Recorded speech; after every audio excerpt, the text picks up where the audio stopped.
Hello, everybody.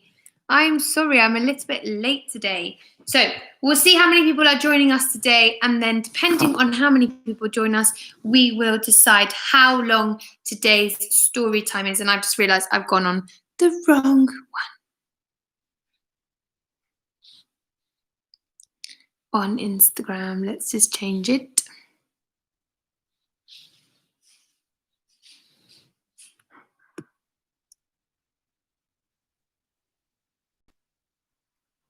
Okay, that's better. Okay, so I wonder who we have here. I'm going to say good afternoon to Romy, who I'm sure is watching. Hello, Romy. I'm sorry that I was a little bit late. I was just rushing around trying to finish off some work. I've got some really nice stories for you today. And I think I might have one of your favourites if you're watching, Romy, because I know that you like Katie and the Dinosaurs. I'm going to read Katie and the Dinosaurs today. We're going to read Room on the Broom, and we're going to read A Piece of Cake. Okay, so let's start with a little poem for today.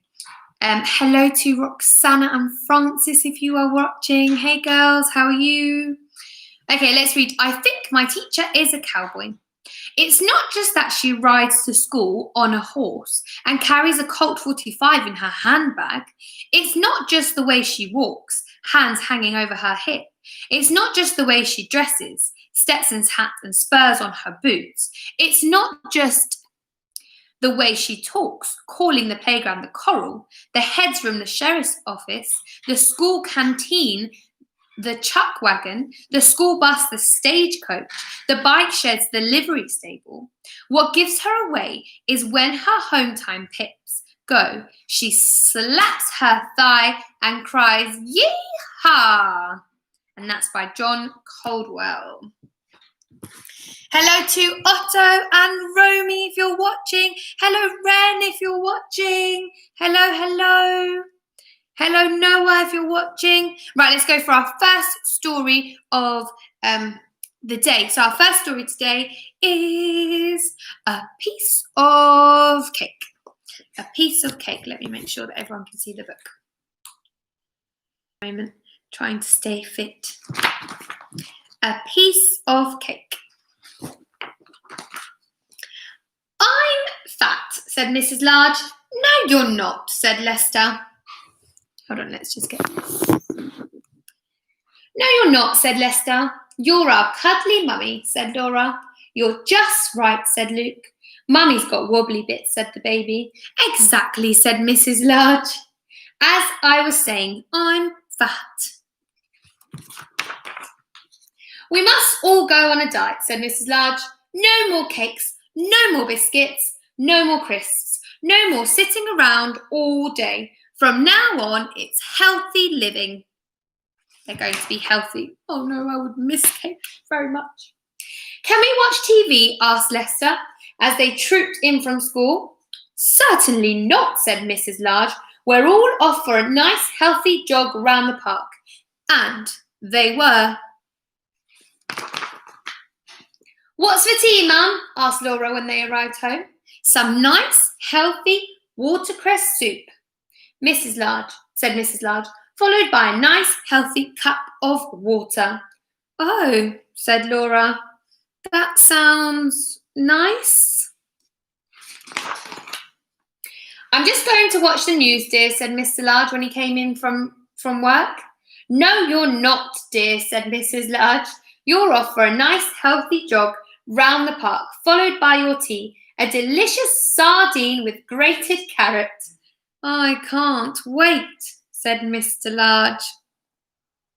Do you think they're happy about this new diet? I'm not sure they are.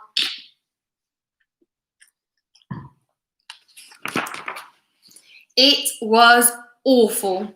Every morning there was a healthy breakfast followed by exercises.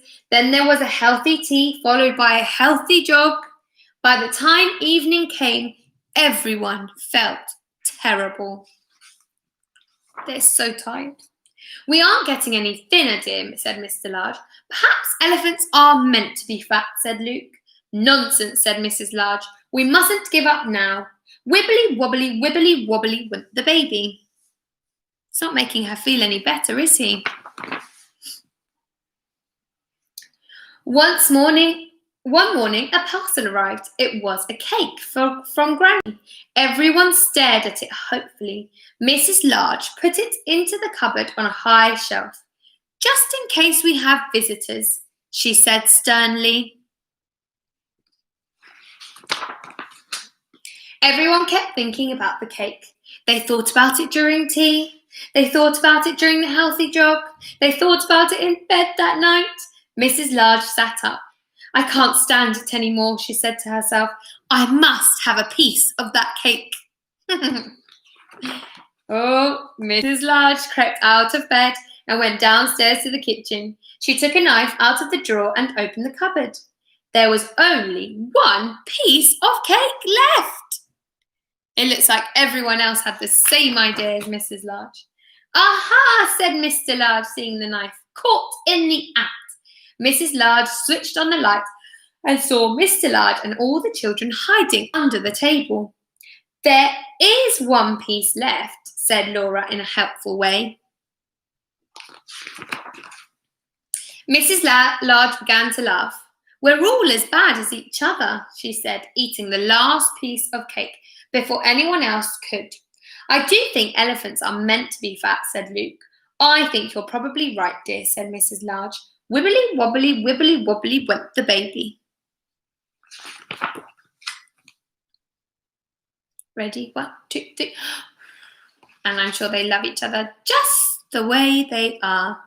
And that was a piece of cake. Our next book today is going to be Katie and the Dinosaurs. Oh, I do love these Katie books. I love seeing all the adventures that Katie goes on. She goes on lots of different adventures. And this is by James Mayhew. Come and look, Grandma. Come and see the dinosaurs, said Katie. Katie loved the Natural History Museum and she wanted to show her grandma everything. Have you been to the Natural History Museum? I've been lots of times. It's amazing. Katie loved they're just a load of old bones, said Grandma. Well, you're really old, said Katie. There must have been dinosaurs alive when you were little. She's not that old. I'm not that old, snorted Grandma, looking for somewhere to sit down. They found a seat next to a skeleton of a very fierce-looking dinosaur. Why don't you go and look at your horrible dinosaurs while I have 40 winks, said Grandma. They're not horrible, sniffed Katie, but I do wish they weren't just skeletons. And she skipped off on her own, taking her picnic lunch with her, just in case she got hungry. Katie saw spiky dinosaurs, fishy dinosaurs, flying dinosaurs, horned dinosaurs, long dinosaurs. She closed her eyes and tried to imagine they were alive. She thought they must have been very frightening with their sharp teeth and claws. Next to one of the dinosaurs was a corridor. Katie set off down it to make sure she hadn't missed anything worth seeing. The corridor was long and dark, and there was no one in sight. Katie began to feel scared. She looked for a way outside, but there didn't seem to be one. She was lost. Now, what do I do? Said Katie crossly. She came to a big door with a notice on it that said, absolutely no admittance whatsoever. I'll just take a look, said Katie, and she opened the door and stepped through. The door led outside, and there in front of her was a dinosaur. It was no bigger than Katie, but it was a real live one. Hello, said Katie. Who are you? Hadrosaurus, said the dinosaur. Who are you? I'm Katie, said Katie, and I think I'm lost. I'm lost too, said Hadrosaurus. I was chased by a Tyrannosaurus Rex. Isn't that the really fierce dinosaur? Asked Katie. That's right, said Hadrosaurus. Now I don't know how to get home. Don't worry, said Katie. I'll be able to get to see where we are from the top of this hill, and she clambered up the steep slope. This isn't a hill, said Hadrosaurus, scrambling up behind her. It's not a hill. What is it? Wow. Katy gasped. Oh, it's a brontosaurus. She was very high up and she could see for miles. Now show me where you live, said Katy. I think it's somewhere over there, along the riverbank, said the Hadrosaurus. Katy looked across the river. What are those funny-looking birds, she asked. They're pterosaurs, said Hadrosaurus. Watch out. Oh, they look dangerous. But one of the pterosaurs had already spotted Katy's yellow scarf. It swooped towards her, and before Katy could duck, it had snatched the scarf from her. Hey, that's mine! Bring it back, yelled Katy. But the pterosaur was far away already. Now the brontosaurus started to move. She was getting fed up with those two noisy creatures jumping about on her back. How they made her itch. Off they go. Katy hung on for dear life, slipping and sliding about on the brontosaurus back as she lumbered down to the river from a nice cool bathe. She was so huge that Katy and Hadrosaurus hardly got wet at all. From high up on the brontosaurus's back, Katy could look right out to sea. All sorts of strange creatures were swimming there. She recognized some of them from the museum. The ichthyosaurs, with their long snouts, and a plesiosaur with its snake-like neck. Can you see them? Before long, the brontosaurus reached the edge of the water. Let's go, said Katy, followed by Hadrosaurus. She slid all the way down to the tip of the brontosaurus's tail and then landed in a giggling heap on the ground. The brontosaurus chuckled a deep, thundery laugh. Which way now, said Katy. Into the jungle, said Hadrosaurus. The jungle was hot and sticky. Through the trees, Katy could see a herd of enormous dinosaurs. What on earth are those? They won't hurt us. Sorry, only stegosaurs, said Hadrosaurus. They won't hurt us. Are you sure? Said Katy. Suspiciously, as one stegosaur licked its lips. Oh, yes, they only eat plants, said Hadrosaurus, so Katy gave them some grass. Then they went on through the jungle, and soon the trees began to thin out. Suddenly, Hadrosaurus let out a squeal. Mama, Papa, he shouted. It was Hadrosaurus's family. His mama and Papa hugged him and hugged Katy too for bringing him home. I hope you're not going to eat me, worried Katy. Don't be afraid, Katy, said Hadrosaurus. We only eat plants too. That reminded Katy that she hadn't had her picnic lunch yet. She was feeling quite hungry by now, but she politely shared her cucumber sandwiches and chocolate biscuits. She saved her meat pie for later. Plant-eating dinosaurs from far and wide picked up the smell of Katy's sandwiches and padded across the rocks towards her. There was a Styracosaurus and a Triceratops with their horns, and an iguanodon with his spiky thumbs, and some ankylosaurs. The dinosaurs shook some strange-looking fruits out of the trees, and they all ate until they were full. It was the best picnic Katy had ever had. Uh-oh. Suddenly, another dinosaur crashed out of the jungle. It was Tyrannosaurus Rex. He'd been following Katy and Hadrosaurus all along. He grunted and growled and ground his teeth and swished his tail and stamped his scaly feet. He was hungry. And he didn't want cucumber sandwiches or chocolate biscuits. He wanted meat. He wanted Katy. Quick, run for your life, said the Hadrosaurs,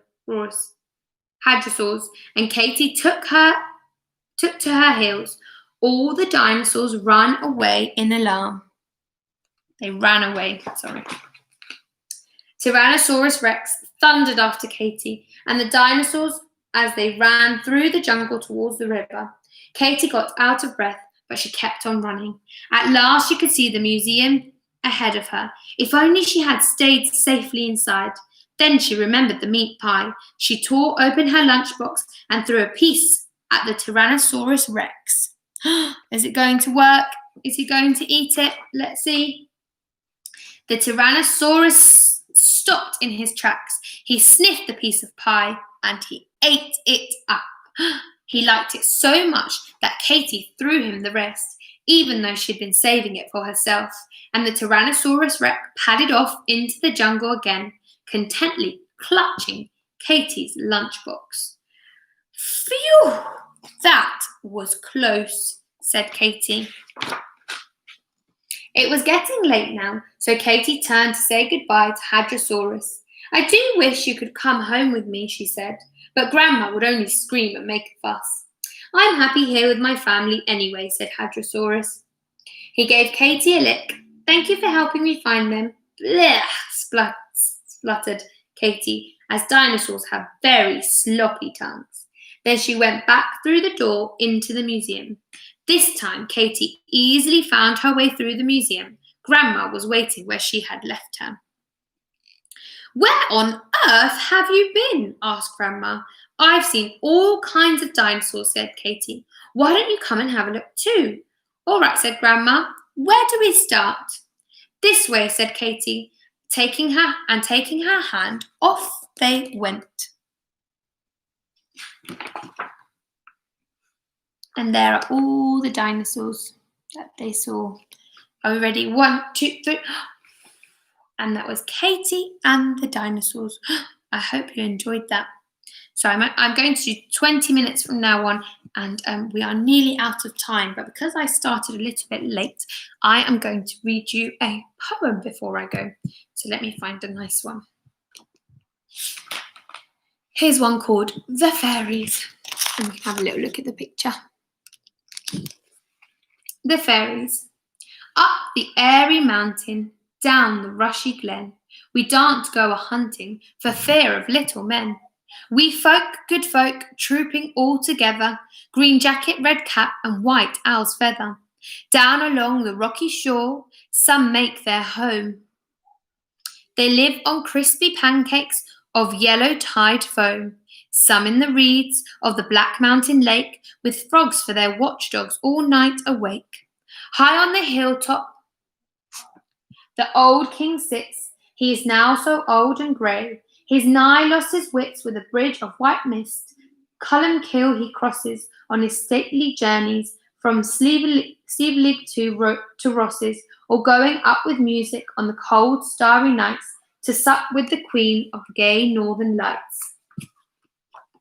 It's very noisy neighbours outside. They stole little Bridget for 7 years long. When she came down again, her friends were all gone.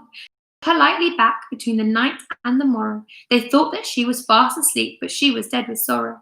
They have kept her ever since deep within the lake, on a bed of flag leaves, watching till she wake. By the craggy hillside, through the mosses bare, they have planted thorn trees for pleasure here and there.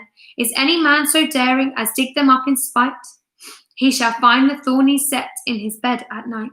Up the airy mountain, down the rushy glen, we daren't go a-hunting for fear of little men. We folk, good folk, trooping all together, green jacket, red cap, and white owl's feather. And there's The Fairies by William Allingham. So I hope you enjoyed story time today. I loved the story about a piece of cake, and I love that in the end they were happy with just the way their mummy was and just the way they were, and no more of all that running and carrots for tea. You can have carrots, but I think with a mixture of different things. And we enjoyed Katy and the dinosaurs, and we saw all the different dinosaurs, and I think I'm going to go off and practice some of those dinosaurs' names because I found them a bit tricky. I hope you enjoyed story time today, and I will see you again on Thursday for another story time. Thank you for coming. Lovely to see you. See you later, superstars. Stay home, stay safe.